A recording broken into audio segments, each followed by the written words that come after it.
Hey everyone, it's Mace1370. Today we're going to do some summertime Iseria RTA testing. Before we get into it though, please make sure to like, subscribe, and hit that notification bell. Also, please see the video description below for a link to my Discord. Okay, so usually I build up the unit, we take it into the RTA, do some testing, see how it goes. It's going to be a little bit different today. I did pull summertime Iseria and her artifact, but I'm like super out of catalysts and everything after all of these, units that have been released.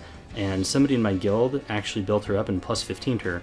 So he was kind enough to let me record the test matches that we did together, and also to allow me to share her build. So a big shout out and thank you to Apex for not only investing in this unit, but putting a pretty incredible build together and helping me out.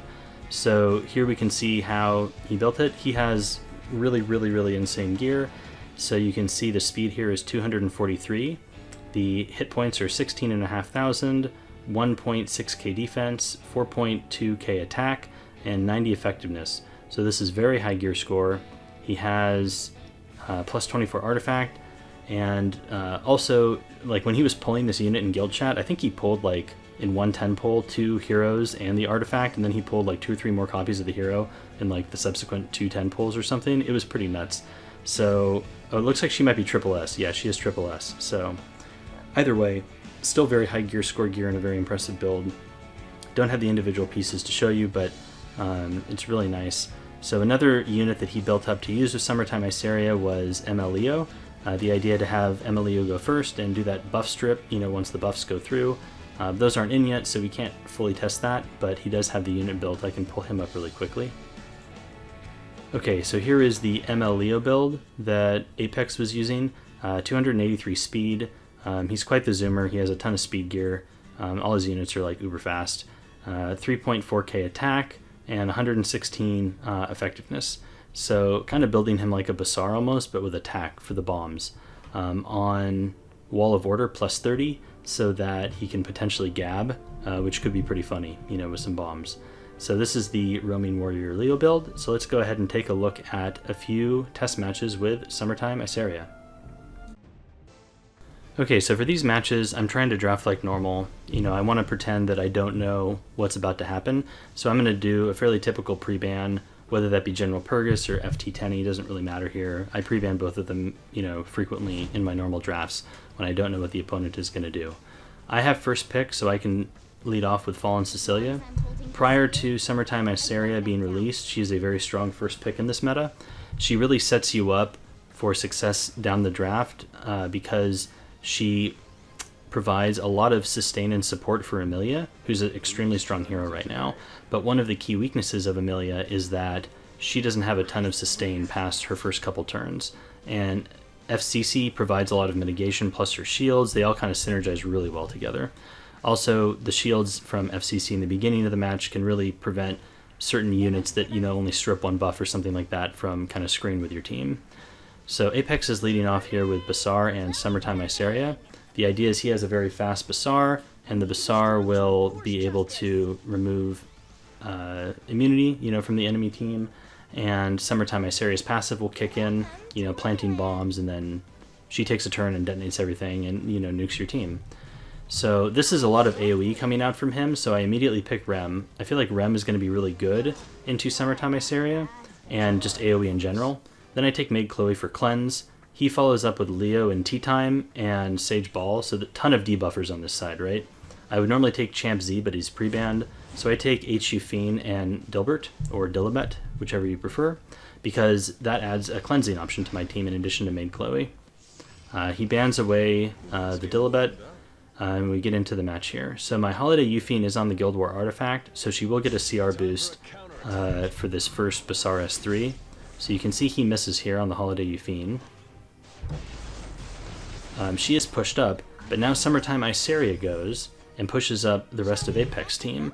So this kind of, in a way, counters Holiday Euphine a little bit, because usually that CR boost would be potentially enough for her to get, a turn. But now the rest of, Apex team is going to go and kind of negate that CR boost that HU Fiend gets. However, because of those barriers and her evasion, she's really able to prevent, getting debuffed herself, which is extremely valuable against a comp like this. You can see MLEO goes out there with his bombs, and my team is completely debuffed now between the bombs, between, you know, the unbuffable and the stuns and reverse provoke and all this stuff, so I'm completely locked down. I basically have to wait for Holiday Euphine to get a turn. He soul burned Iseria there to get, you know, an extra bomb on my maid. He does the Dispel. You can see the damage there. Fairly substantial. You know, 7-8k to the entire team is a lot. Granted, he doesn't have attack buff, and this is something we talked about trying to run Iseria. He's at 4.2k attack, and it's not enough to one-shot stuff, so that's important. And I think one of the conclusions we came to when we were doing this testing is that you're really going to need an attack buffer with her. You can see tea time is popping off here. My Rem does get defense broken, so that's a little bit danger mode for me. He goes into FCC,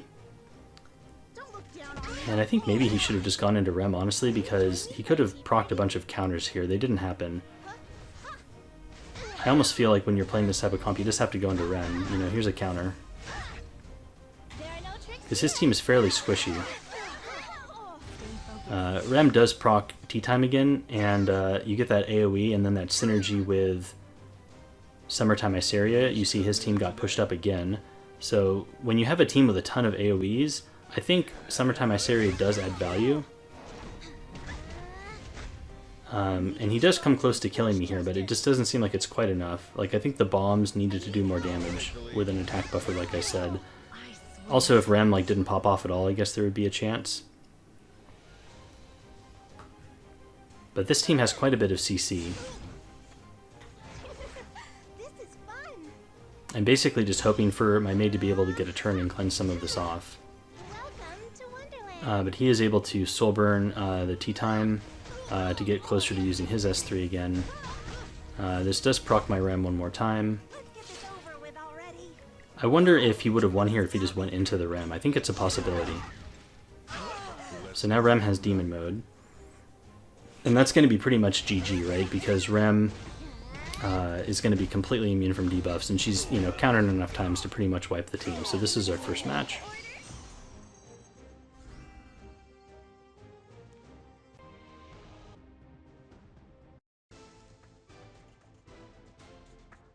Okay, so doing another practice game here. This time I pre-ban tea time. I'm going to take FCC again because I'm drafting as if I don't know what's about to happen. And after that first match, we played another one with pretty similar results, and I think one of the conclusions we came to is that she really needs an attack buff. She's at 4.2k attack right now with the build that Apex has on her, and it just doesn't seem like enough damage to really break through a tanky team all by herself.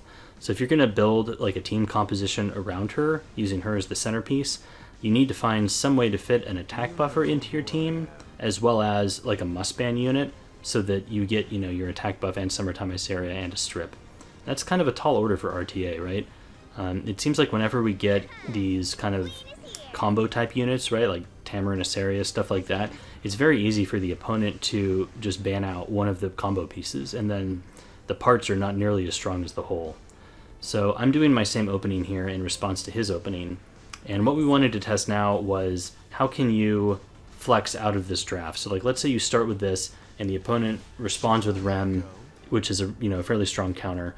How can we pivot away, or how can Apex pivot away into, you know, a draft that counters mine? So Landy is really strong into Maid Chloe. She's super scary. She's also very strong into Rem because Landy's skill 3 is uncounterable, right? So it's going to prevent Rem from doing anything really, while dealing a ton of damage. He also takes Crow here. Crow is, I think, a very good pick because when Crow gets low, he can eliminate either Rem or Maid Chloe. You know, Rem is going to be very tanky, but a Crow Horse can take her out. Same idea with Maid Chloe. If her revive buff runs out, then, you know, Crow can snipe her. I take Holiday Euphine here to counter the Basar, to cleanse from Iseria, and also just to provide damage onto Landy. So I think H. Euphine is a really good pick. I also take Charlotte because she is an AoE threat into both Basar and Landy. You know, deals a ton of damage all on her own. So we go into the match. Her Charlotte being fire also, you know, Basar could just miss, and then that would be a huge problem for Apex. So he bans out the Charlotte.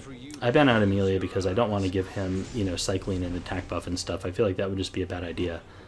And this is what I'm talking about. I had nothing else I really had to ban, so I was able to ban away the attack buffer. Of course, rem counters. You know, to be fair in this assessment of Summertime Iseria, my rem, I think, really popped off in pretty much all of these matches. She's, I think, always going to counter some amount, unless you get really unlucky. So if you're going to take Summertime Iseria into a rem, you need to be able to handle at least 1 or 2 counters, I think, and still win. Otherwise, you're just not going to have a reliable win rate against it, right? You know, you can assume that you're going to lose if rem just counters every single time, but you need to be able to win if, you know, the middle variance happens.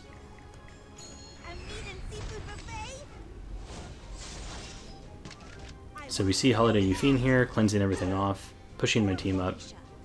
Landy gets a turn, and we're going to see here like how much damage Landy can really do against a mid Chloe team, even without attack buff. You know, I don't have quite enough reach to finish the Landy off, even though he doesn't have sustain. Crow could horse here. He decides instead to skill 2 onto Rem. I'll show you what I can do.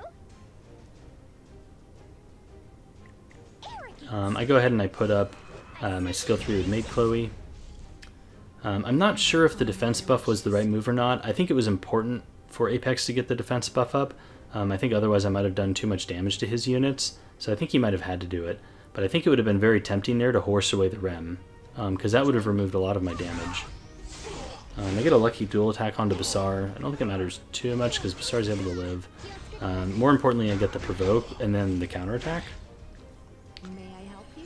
So this knocks Landy out of stealth, as well as chips his team down even further. You see the strip there from Summer Iseria's skill 1. She was able to remove the revive buff from Rem. So here comes the skill 3 again. Like, look at all that damage. It's quite a bit. This triggers the skill passive from Iseria, so now you can say I have bombs on me after that Iseria skill 3. And this is kind of like how I wanted to use her, was synergize. You get that free CR from the skill 2, you get the bomb, so it's more damage. I'm just not sure if it's worth a slot on your team. Right now the meta is very counter-centric, right? There are units that like very strongly counter other units, and I don't know if you can take a unit that just doesn't do enough. So here's another counter, and that's just pretty much going to be game with all of these Rem counters. Chloe's the hand. Accept me as your queen.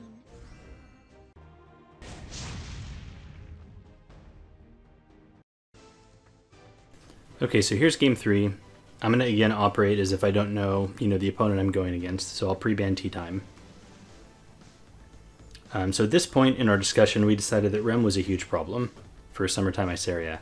And if you're going to take Summertime Iseria, you might just need to pre-ban Rem if you want to, force Summertime Iseria, and make her the focus of your draft.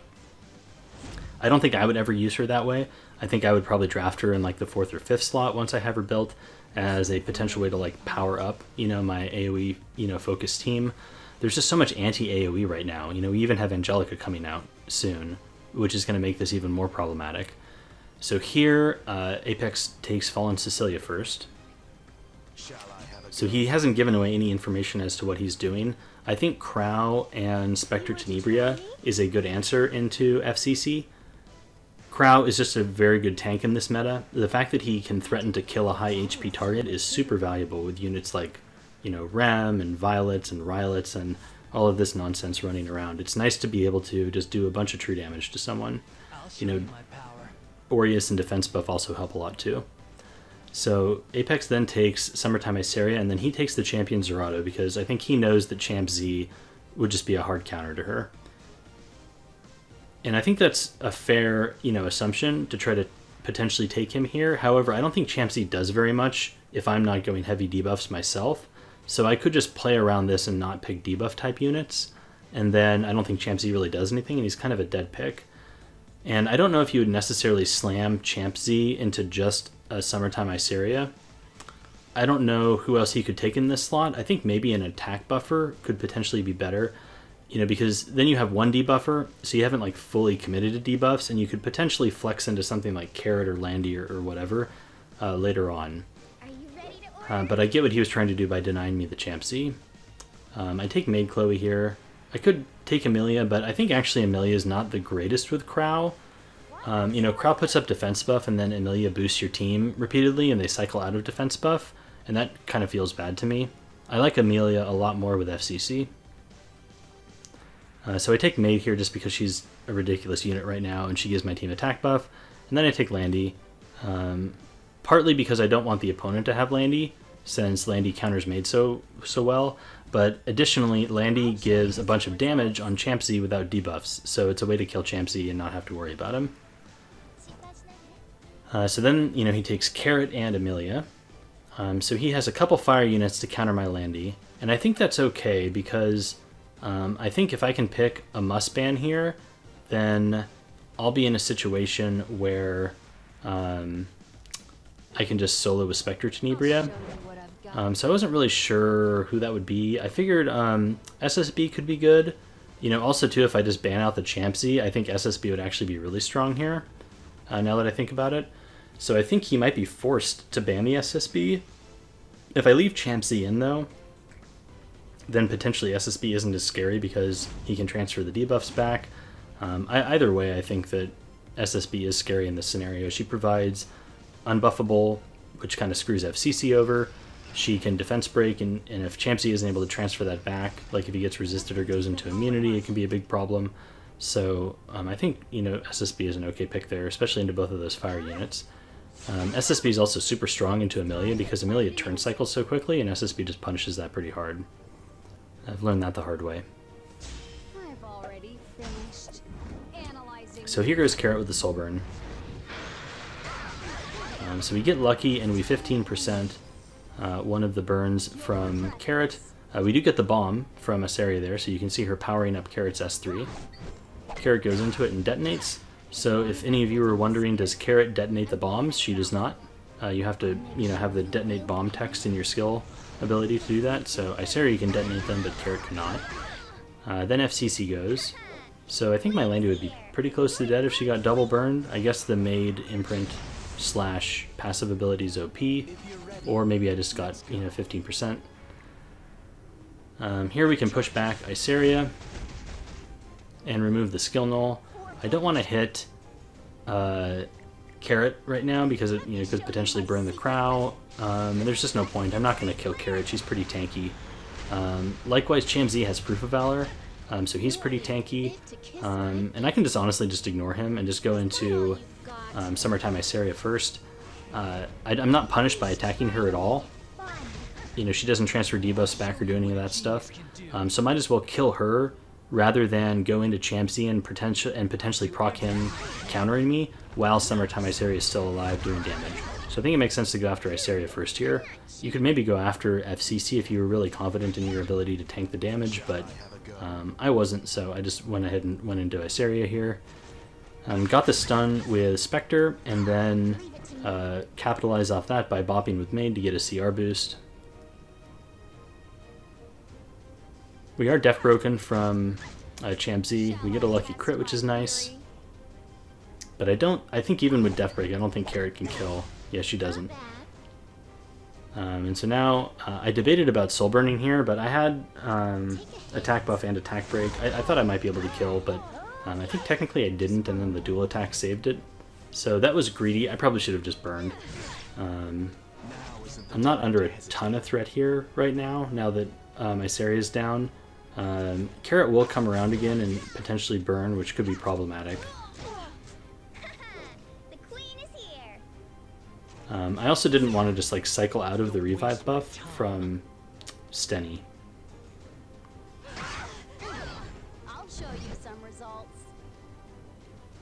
I'll show So Carrot is able to go, my secret. and I thought, okay, well she'll strip the attack buff, and then I'll be okay. But she stripped the revive buff, which was very confusing to me because attack buff was on the far left. So the interaction on how buffs work, you know, what gets stripped, what doesn't, seems unreliable to me. Could horse here, but I don't think it's enough to kill, so we're just going to hold it. Carrot, I don't believe Soul Burn there, so I'm basically under 0 pressure, so I can just wait for Maid to turn cycle, honestly. I debated about burning this, but I don't think there's any point to doing that. You know, we just cycle out of our defense buff. I mean, I guess potentially, like, if I wanted to make sure I went into stealth, maybe burning would have been a good idea. So then Carrot would not be able to just kill me here. So actually, maybe there was a point. But I think he was just going to ignore Carrot and let the burns take care of her anyways. I figured she was just dead, so I waste the souls. Here we can soul burn the Crow. We only need one burn to cycle Maid, and we can use the burn from the Crow to get back around to Horse again. Just in case, like, we revive Spectre and then she insta-dies or something like that, we'll have our kill condition back up, you know, ready to go again. Here I attack into the Carrot because I just don't want to provoke the Champ Z and provoke a dual attack. I'll show you what I can do. So here we are able to burn. Now we can attack the Champ Z to lower their Proof of Valor stacks. Unfortunately, we get a dual attack, and then he counters into us, but because we took an extra turn with Maid, I think we got enough heal for that dual attack not to matter. We're able to cleanse away some of these debuffs as well as put up Revive, so everyone is alive and healthy. And now we can just skill 1 into the Champion Zerato to, you know, get him pretty much dead. And now I think the match is pretty far away from Apex to win. Leave it to me. Requesting backup. And yeah, that'll be game. Let's go. Plan, aren't I? Okay, that's it for the summertime Iseria testing. I'd be curious how you guys plan on building her if you're able to pull her. You can throw that in the comments below. I'm always interested to see how other people are going to, you know, approach a new hero. So I will see you guys in the next video. Later.